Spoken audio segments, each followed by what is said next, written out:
1997년 대기업 과장이었던 김 씨의 책상 위에는 가족 사진과 결제 서류가 놓여 있었습니다. 2024년 지금 그의 가게 주방에는 빚 독촉장과 배달 주문서가 쌓여 있습니다.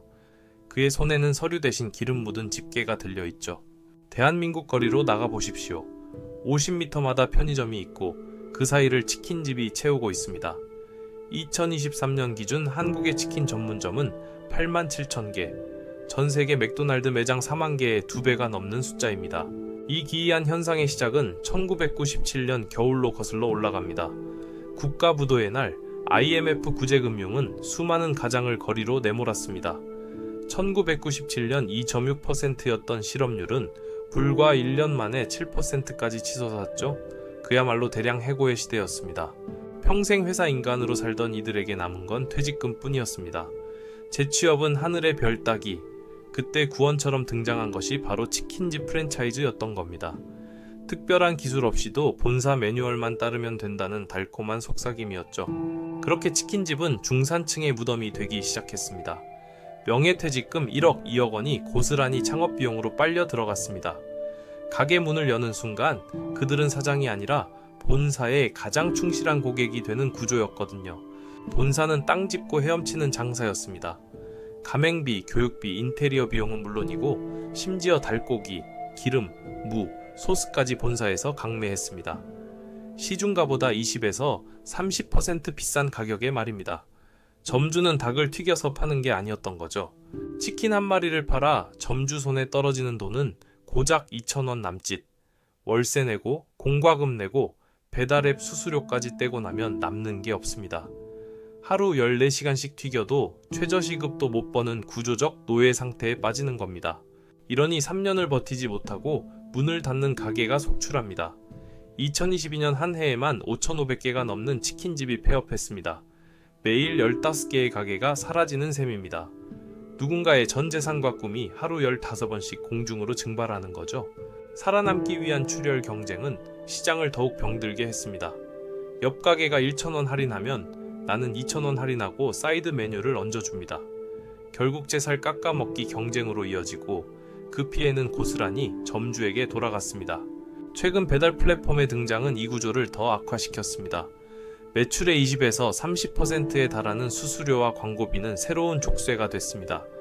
이제 점주들은 본사와 건물주, 그리고 거대 플랫폼이라는 3명의 주인을 모셔야 하는 신세가 된 거죠. 소비자들은 치킨값이 3만 원에 육박한다며 비싸다고 말합니다. 틀린 말이 아닙니다. 하지만 그 가격 인상의 과실은 닭을 튀기는 사람에게 돌아가지 않습니다. 유통과 플랫폼, 프랜차이즈 본사가 그 이익을 모두 흡수해버리거든요. 한국 사회에서 치킨집 창업은 더 이상 희망의 사다리가 아닙니다. 오히려 계층 하락을 막기 위한 마지막 절벽, 붙잡으면 손만 베이는 떨어지는 칼날이 된 지 오래입니다. 실패의 비용이 너무나도 가혹하기 때문이죠. 이 문제는 단순히 자영업의 위기로 끝나지 않습니다. 중산층이 무너진다는 신호거든요. 안정적인 일자리에서 밀려난 사람들이 생계형 창업에 내몰리고 그곳에서마저 실패하며 빈곤층으로 추락하는 악순환이 반복되는 겁니다. 정부는 자영업자 대책을 쏟아내지만 대부분 저금리 대출 지원에 그칩니다. 이는 근본적인 해결책이 될 수 없습니다. 썩은 상처에 반창고를 붙이는 격이죠. 빚으로 빚을 돌려막는 폭탄 돌리기가 계속될 뿐입니다. 일부에서는 점주들의 무능과 나태를 탓하기도 합니다. 하지만 87,000명이 모두 무능하고 나태할 수는 없습니다. 이것은 개인의 문제가 아니라 실패가 예정된 시스템의 문제입니다. 애초에 기울어진 운동장이었던 거죠. 치킨은 한국인의 소울푸드라고 불립니다. 기쁜 날에도 슬픈 날에도 우리 곁에 있었죠. 하지만 그 치킨 한 조각에는 IMF 이후 25년간 이어진 중산층의 눈물과 한숨, 그리고 좌절의 역사가 그대로 녹아 있습니다. 우리가 배달 앱을 켜고 손쉽게 치킨을 주문하는 그 순간 누군가는 자신의 남은 인생을 기름에 튀기고 있는지도 모릅니다. 편리함의 이면에는 이처럼 처절한 생존 투쟁이 숨어 있는 겁니다. 이 구조가 바뀌지 않는 한 제2, 제3의 김 과장은 계속해서 치킨집을 열고 또 망할 겁니다. 퇴직금은 연기처럼 사라지고 사회 안전망은 더 큰 부담을 짊어지게 되겠죠. 이건 개인의 비극이자 사회 전체의 손실입니다. IMF가 남긴 상처는 25년이 지나도 아물지 않았습니다. 외환위기는 극복했을지 몰라도 그때 만들어진 위험의 외주화와 각자 도생의 사회 시스템은 더욱 굳건해졌습니다. 치킨집은 그 시스템이 낳은 슬픈 자화상인 거죠. 이 잔혹한 컨베이어 벨트는 오늘도 멈추지 않고 돌아갑니다. 퇴직금으로 튀겨낸 치킨은 꿈이 아니라 절망의 마지막 맛이었습니다.